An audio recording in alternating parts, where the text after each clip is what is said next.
Voilà, Kari Shalom, je suis le docteur Mangouan Désiré et c'est toujours un réel plaisir de vous retrouver dans cette émission Tétélestai. Nous sommes toujours en train d'explorer notre livre, l'ABC de la famille chrétienne, et vraiment nous rendons grâce au Père pour les témoignages que nous avons. Vous qui nous écrivez pour nous encourager, vous qui nous écrivez pour nous dire combien ces émissions vous bénissent, nous rendons grâce à Dieu pour vous et nous bénissons le Seigneur pour ces feedbacks que nous recevons. Vous qui ne le faites pas encore, faites-le, ça nous réjouit le cœur de savoir que ce que nous faisons vous va droit au cœur et que cela vous édifie et que cela vous bénit également. Donc nous sommes dans notre livre, nous sommes dans le chapitre Connaissons-nous Dieu, où sommes-nous connus de Dieu, deuxième partie. Voilà. Et en ce jour, nous allons traiter sur le sujet de les cas des frères de Corinthe. Le cas des frères de Corinthe, c'est ça le titre de notre émission d'aujourd'hui. Je crois qu'on va faire ça en deux parties. Donc on va faire la première partie aujourd'hui, le cas des frères de Corinthe.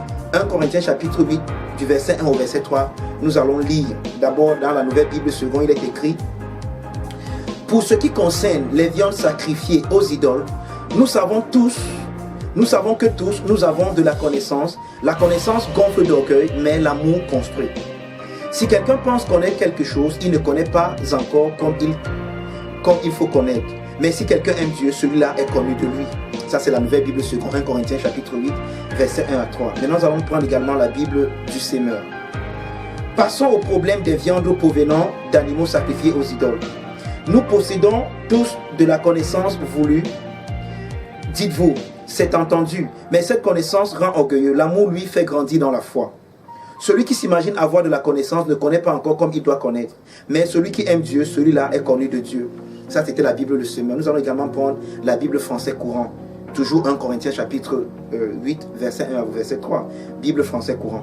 Examinons maintenant la question de la viande provenant de sacrifices offerts aux idoles. Il est vrai que nous avons tous la connaissance, comme vous le dites, mais cette connaissance rend l'homme prétentieux, tandis que l'amour renforce la communauté. Celui qui s'imagine connaître quelque chose ne connaît pas encore comme il devrait connaître, mais celui qui aime Dieu est connu par lui. Donc, c'est cela qui fera l'objet de notre étude pendant cette première partie de notre émission. Donc, nous allons lire le commentaire de l'homme de Dieu et nous allons commenter. Nous allons lire l'exposé de l'homme de Dieu dans le livre et nous allons commenter ce que nous lisons. C'est comme ça que nous allons commencer depuis cette année que nous explorons le livre l'ABC de la famille chrétienne. Ok, il apparaît clairement dans ce passage que Paul répond dans cette lettre aux Corinthiens aux différentes questions que lui ont posées ces derniers. Sachant ce qui prévaut parmi eux, Paul va donner un enseignement touchant la liberté que nous avons en Christ et comment la manifester dans l'agapé, sans faire de cette liberté une occasion de chute pour les autres. Ce qui, ma foi, est bénéfique et sied à l'église de ce temps. Nous vous conseillons de lire et même d'étudier les 13 versets du 8e chapitre de l'Épître aux Corinthiens. Donc, le 8e chapitre de la première Épître aux Corinthiens a 13 versets et nous vous conseillons de lire tous les 13 versets dans le but d'étudier et de comprendre en profondeur ce que nous sommes en train de faire. Et vous savez, dans cette lettre, en fait, Paul est en train de répondre aux questions que lui ont posées l'église de Corinthe. C'est pour ça qu'il dit en ce qui concerne les viandes sacrifiées aux idoles. Pourquoi il dit en ce qui concerne? Parce que Paul écrit dans le but de répondre aux questions que lui ont posées les Corinthiens. Donc maintenant il arrive donc au problème, parce qu'il y avait un problème, il y avait une situation qui était en train de sévir à Corinthe, à l'église de Corinthe. Il y avait deux camps qui étaient en train de se former. Le camp de ceux qui apparemment disent qu'ils ont la connaissance et qui eux par exemple vont dans les temples où on sacrifiait les viandes aux idoles et qui non seulement mangeaient de ces viandes, mais allaient dans ces temples, parfois même ceux qui avaient donc, non seulement ils achetaient ces viandes pour aller les préparer chez eux, mais ils les mangeaient même dans ces temples. Maintenant, il y avait également le camp des frères faibles. C'est-à-dire que ces frères qui, eux, quand ils voyaient ces frères manger ces viandes sacrifiées aux idoles, ils disaient, waouh, ils sont en train de manger des viandes sacrifiées aux idoles. Ils sont en train, oh, Paul va leur dire quelque chose, nous savons qu'il n'y a pas d'idole dans le monde. En tout cas, il veut parler au devant de moi-même, mais c'était un peu ça le problème qu'il y avait à Corinthe. C'était un problème des frères qui connaissent quelque chose et les frères qui ignorent quelque chose. Les frères qui ont une certaine connaissance et les frères qui n'ont pas cette connaissance. Maintenant, Paul va enlever le problème au niveau de ce qu'on connaît, ce qu'on ne connaît pas, et va le mettre au niveau de l'agape, au niveau de l'amour. Parce que chaque fois qu'il y a une situation dans l'église, nous ne devons pas la résoudre au niveau de connaître ou ne pas connaître, mais nous devons juger le point au niveau de la nature de Dieu qui est l'amour. Parce que l'amour nous amène à faire des concessions que la connaissance ne nous amènera jamais à faire. Donc c'est toujours important. Donc Paul va ramener le point au niveau de l'agapé et c'est comme ça qu'il va résoudre ce problème. Nous allons le voir exactement. Donc nous continuons la lecture dans le livre de l'homme de Dieu. Corinthe, comme toutes les autres villes de la Grèce antique, était remplie des temples d'idoles païennes. Tous les systèmes religieux de ce temps adoraient et croyaient en plusieurs dieux, excepté le judaïsme. Ils sacrifiaient à ces prétendus dieux de la nourriture et même des victimes sur leurs autels. Et après avoir fait cela, ils mangeaient cette nourriture ou ces viandes et parfois même les vendaient dans des différents marchés. Il y a eu apparemment une dispute parmi les chrétiens de Corinthe concernant le fait si oui ou non un frère devait manger de cette nourriture ou de ces viandes sacrifiées aux idoles. Il se levait donc deux camps parmi ces chrétiens, les faibles, c'est-à-dire les frères avec une faible conscience due à un manque de connaissance, qui qualifiaient ces viandes offertes, selon eux, à d'autres dieux, de choses impures, prônant une abstinence totale. Donc, il y avait dans un camp les frères qui avaient une conscience faible à cause d'un manque de connaissance, et eux, ils qualifiaient donc les viandes sacrifiées à ces idoles qu'on a offertes à des dieux païens comme des viandes sacrifiées à des idoles, et ils prônaient de s'abstenir, une abstinence totale et complète. Et de l'autre côté, on avait les soi-disant forts, c'est-à-dire les frères avec une prétendue conscience forte due à leur trop plein de reconnaissance du message de la grâce que leur a présenté Paul. Reconnaissant que ces viandes, quoique sacrifiées à des prétendus dieux, étaient mangeables. Et ces frères les mangeaient au vu et au su de tous. Ils allaient même jusqu'à entrer dans les temples de ces supposés idoles païennes pour se gaver. Ceci malgré l'avertissement et la frustration des faibles. Donc de l'autre côté, on avait les frères forts entre guillemets, et nous savons pourquoi on met cela, leur force entre guillemets. C'est-à-dire qu'eux, ils avaient une conscience forte à cause de la reconnaissance qu'ils avaient du message de la grâce qu'ils ont reçu de l'apôtre Paul, et ils savaient qu'il n'y a vraiment pas d'idole dans le monde. Mais au lieu de laisser l'amour de Dieu les animer, ils ont laissé plutôt la reconnaissance du message de la grâce les animer, et ils allaient manger ces viandes au vu et au su de tous, et ils frustraient les autres, et cela ne leur dirait rien, parce que pour eux ils disaient que vous êtes des ignorants, vous ne connaissez rien, il n'y a pas d'idole dans le monde. Et au lieu que l'amour les pousse à considérer l'avertissement des autres, ils n'ont pas mis leur connaissance au service de l'amour. Alors cette connaissance est devenue une reconnaissance qui détruit les autres. Et c'est exactement le même tableau que nous avons dans l'église aujourd'hui. Certaines personnes parmi nous qui avons un peu été illuminées dans le message de la grâce de Paul, et qui, au lieu que cela nous pousse à aller vers les autres dans l'amour, pour partager dans l'amour avec eux, nous partons plutôt avec la connaissance intellectuelle. C'est pour ça que l'apôtre Paul dit que quand je suis venu vers vous, Corinthiens, ce n'est pas avec une supériorité de langage que je suis venu vers vous. Parce que je n'ai pensé qu'à une seule chose, Christ et Christ crucifié. Mais nous, aujourd'hui, qui avons parfois flirté avec le message de la grâce, selon l'apôtre Paul, avec la révélation du mystère, parfois nous sommes tellement imbus de nous-mêmes que nous vilipendons les autres. C'est-à-dire que nous utilisons notre connaissance comme une flèche, comme une arme pour détruire les autres. Au lieu que ce soit plutôt une pierre pour construire l'église, nous utilisons cela comme une arme pour détruire les autres. Et nous faisons comme si ceux qui ne connaissent pas comme nous ne sont pas de Dieu, sont des sataniques. Et en fait, nous faisons un peu comme si la connaissance que nous avons, nous entrons un peu dans une connaissance gnostique des choses.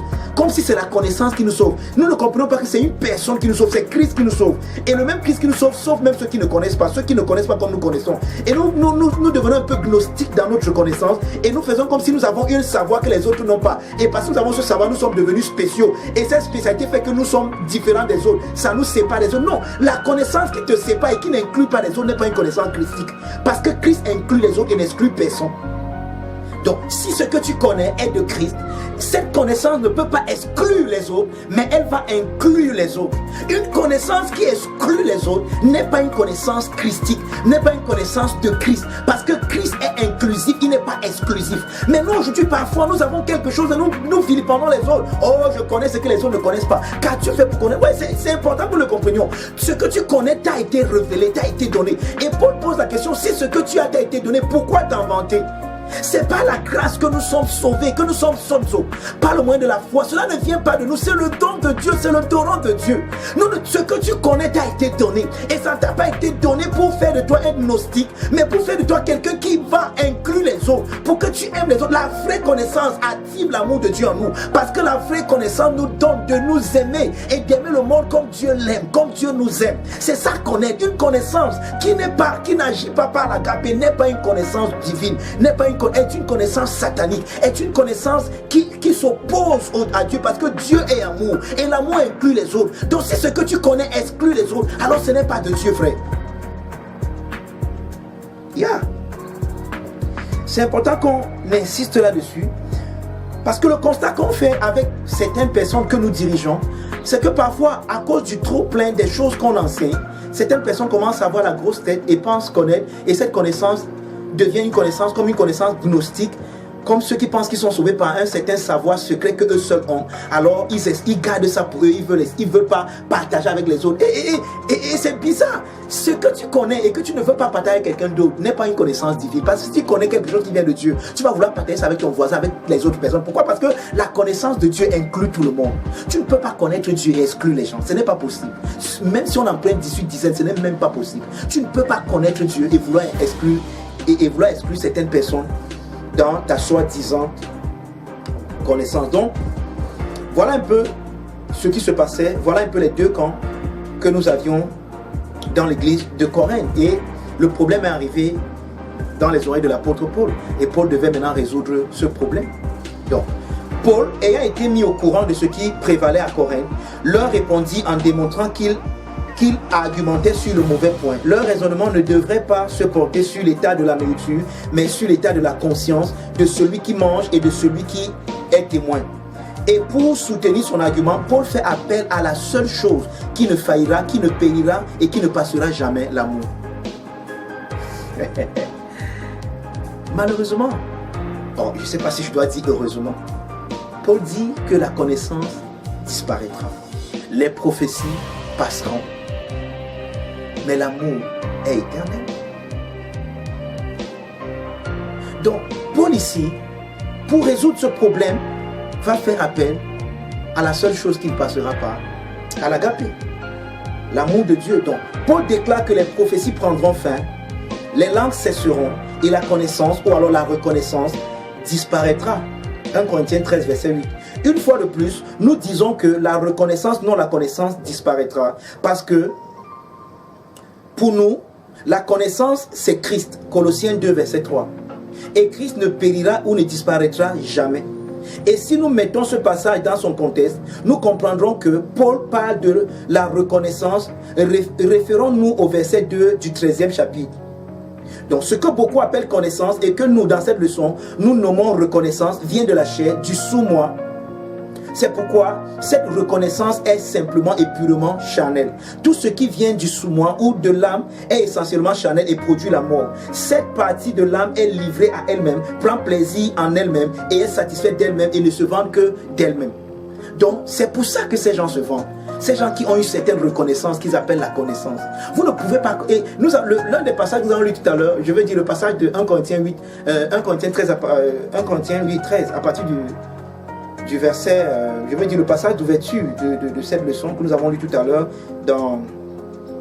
Ok, c'est 1 Corinthiens 8, à partir du verset 1 au verset 3. On a lu là-bas et l'apôtre disait que la conscience que tu as même de connaître, c'est la preuve que tu ne connais pas comme tu dois être connu. D'accord? Donc c'est très important pour nous de le comprendre. Donc la conscience ou bien même ce désir que tu chéris en toi d'être le connaisseur, celui qui a le monopole de la connaissance, c'est la preuve inéluctable que tu ne connais pas comme tu dois connaître. Et en fait, nous ne le connaissons pas. Parce que c'est ça la problématique de notre étude. Connaissons-nous Dieu, sommes-nous connus de Dieu? En fait, nous ne connaissons pas Dieu, mais nous sommes connus de Dieu. Et celui qui nous connaît partage avec nous la connaissance qu'il a de nous, afin que nous puissions nous connaître comme lui nous connaît. Et quand nous nous connaissons comme lui nous connaît, alors nous pouvons connaître Dieu dans la connaissance que lui il a partagée avec nous. Donc c'est un peu ça. Donc tu ne peux pas te vanter de connaître Dieu, parce que la connaissance que tu as de lui, c'est cette connaissance qu'il a partagée avec toi. Ok. Pour nous, la connaissance est essentiellement spirituelle. Elle n'a rien de charnel ou de sensuel. Étant issue de l'esprit, elle est spirituelle, puisque tout ce qui provient de l'esprit est amour. L'esprit étant la réciprocité parfaite, dont l'amour parfait entre le Père et le Fils, alors cette connaissance est amour. Nous savons que l'amour n'est pas un sentiment, encore moins une sensation, mais le don volontaire de soi, dans le but de définir ce soi en adéquation avec l'autre. Donc, l'un des aspects de la manifestation de la Sainte Présence dans l'Ancien Testament était appelé l'esprit de connaissance, Ésaïe 11, verset 2. Et chaque fois qu'une personne bénéficiait de l'influence de cet aspect de la Sainte Présence, elle brillait d'une connaissance et d'une intelligence qui surpassait de loin celle des érudits de son époque. C'est le cas de Joseph qui, par l'opération de cet aspect de la Sainte Présence, a quitté la prison pour le trône. La Bible déclare que le Pharaon a eu des songes et comme d'habitude, il a rassemblé tous les sages d'Égypte pour recevoir l'interprétation de ces songes. Mais cette fois-ci, les songes du Pharaon n'étaient pas le produit de son âme, mais venaient de Dieu. Voyez-vous la différence? L'âme ne peut interpréter et comprendre ce qui vient de l'esprit sans être influencé par celui-ci. Donc c'est pourquoi Joseph a pu interpréter le rêve de Pharaon. Pourquoi? Parce que par l'esprit de Dieu qui est l'esprit de la connaissance de Dieu. Et c'est très important que nous le comprenions. Nous allons nous arrêter ici pour l'émission d'aujourd'hui. Vous êtes bénis de toute bénédiction. Vous et les vôtres êtes préservés en ce moment bien précis. Et tout ce qui est en Christ Jésus vous rend prospère et vous préserve. Vous êtes bénis de toute bénédiction. Kari Shalom. Ne ratez pas la prochaine édition. Bénis de toute bénédiction.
Camarade te, akomana ye